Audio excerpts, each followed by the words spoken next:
Hello everybody! In this lesson I will teach you how to solve a quadratic equation.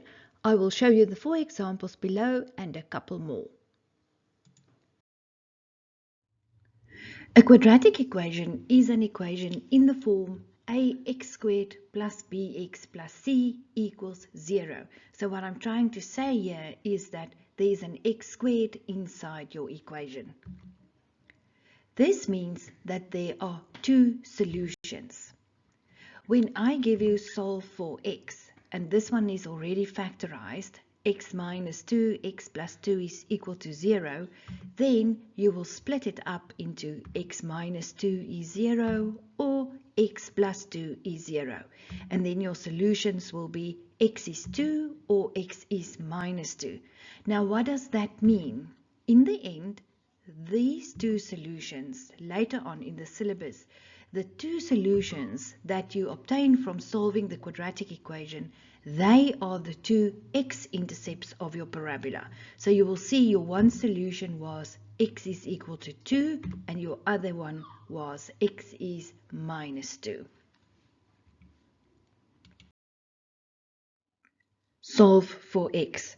Now, when solving a quadratic equation, the very first thing that has to happen is you have to have brackets. In other words, that means there must be factors and it has to be equal to 0.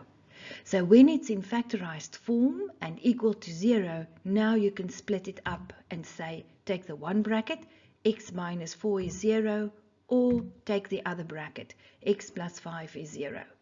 And then how to solve that one, let me just show you. You will say, I want to solve x, so I want to get rid of the minus 4, therefore plus 4 on the left hand side, plus 4 on the right hand side. This is familiar. Minus 4 plus 4 will cancel and I'm left with x is 4. Or on the right hand side, to solve x, subtract 5 left, subtract 5 right. And then plus 5 minus 5 is nothing, and your solution x is equal to negative 5. Solve for y.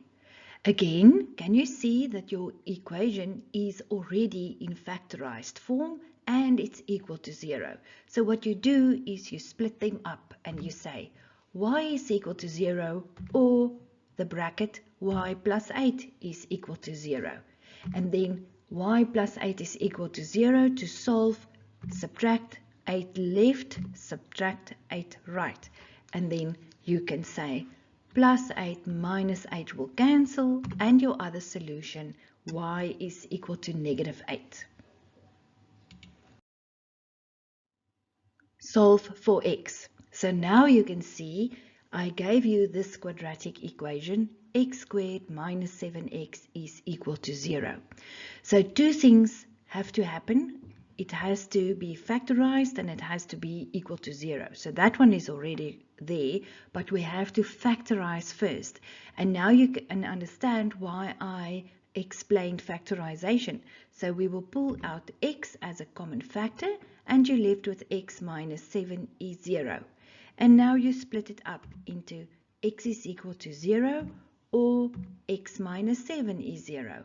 And then to solve x minus 7 there, to solve x, you add 7 left, you add 7 right, and then x is equal to 7. The minus 7 and the plus 7 cancelled. Let's look at another example.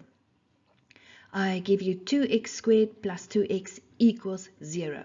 So that's fine. It's already equal to 0, but it's not factorized.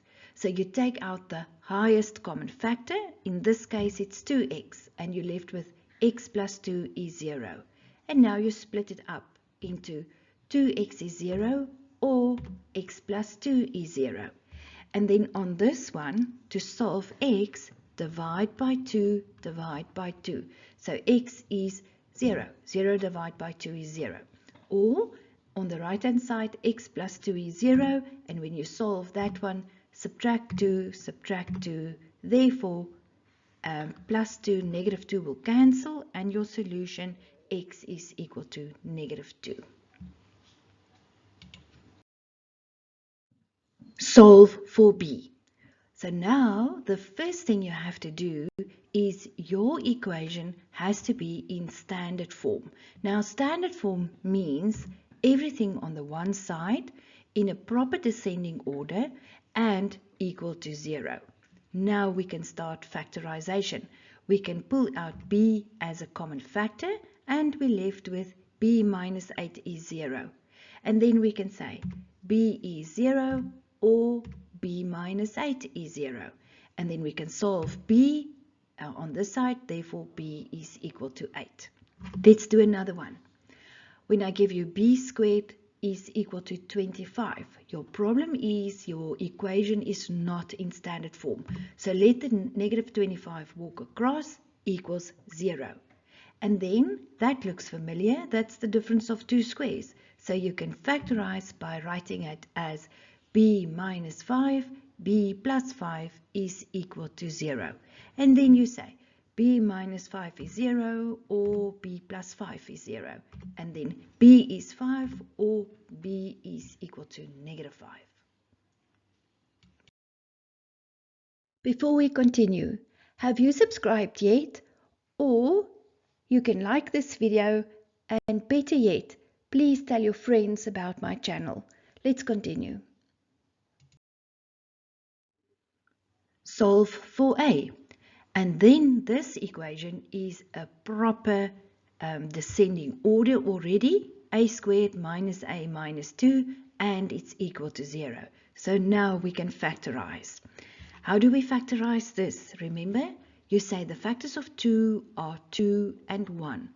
I want the middle term to be negative 1. How can 2 and 1 give me negative 1? Negative 2 plus 1 is negative 1. Therefore, your factors a minus 2 bracket a plus 1 is equal to 0. And then you can say a minus 2 is 0 or a plus 1 is 0. Therefore, a is 2 or a is negative 1. Let's factorize this one. Again, it is in a proper descending order, a squared minus 9a plus 8, and it's equal to 0. Then we factorize. The factors of 8 are 8 and 1. I want the middle term to be negative 9. How can 8 and 1 give me negative 9? Minus 8 minus 1. Therefore, your factors, a minus 8, a minus 1 is equal to 0. And then we can say a minus 8 is 0 or a minus 1 is 0. Therefore, a is 8 or a is 1.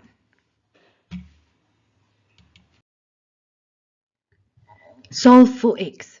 Now this equation is not in standard form, so 4x will walk across and it becomes negative 4x plus 4 equals 0. Now it's in a proper descending order and I can factorize. I will say the factors of 4 are 2 and 2. I want the middle term to be negative 4. How can 2 and 2 give me negative 4? Negative 2, negative 2. Therefore, the factors are x minus 2 equals 0. Then we split it up. X minus 2 is 0 or x minus 2 is 0. And then we can say x is 2 or x is 2. Now, please note, although you get the same solution here, that is correct. Later on, I'm going to explain to you in grade 11 or 10 that this in fact means it's a parabola and it cuts and turns there at 2. So that solution is 100% correct. Let's solve another one. X squared minus 13x is equal to negative 30. So the negative 30 will walk across to get this one in standard form and equal to 0. When we factorize, the factors of 30 are 15 and 2. I want the middle term to be negative 13. How can 15 and 2 give me negative 13? Minus 15 plus 2. So the factors are x minus 15 bracket x plus 2 is equal to 0. And then I can say x minus 15 is 0 or x plus 2 is 0. And then x is 15 or x is negative 2. In the next video, I will discuss word problems that lead to equations and how to solve them. Click on the video in the left-hand corner to take you straight to the next video.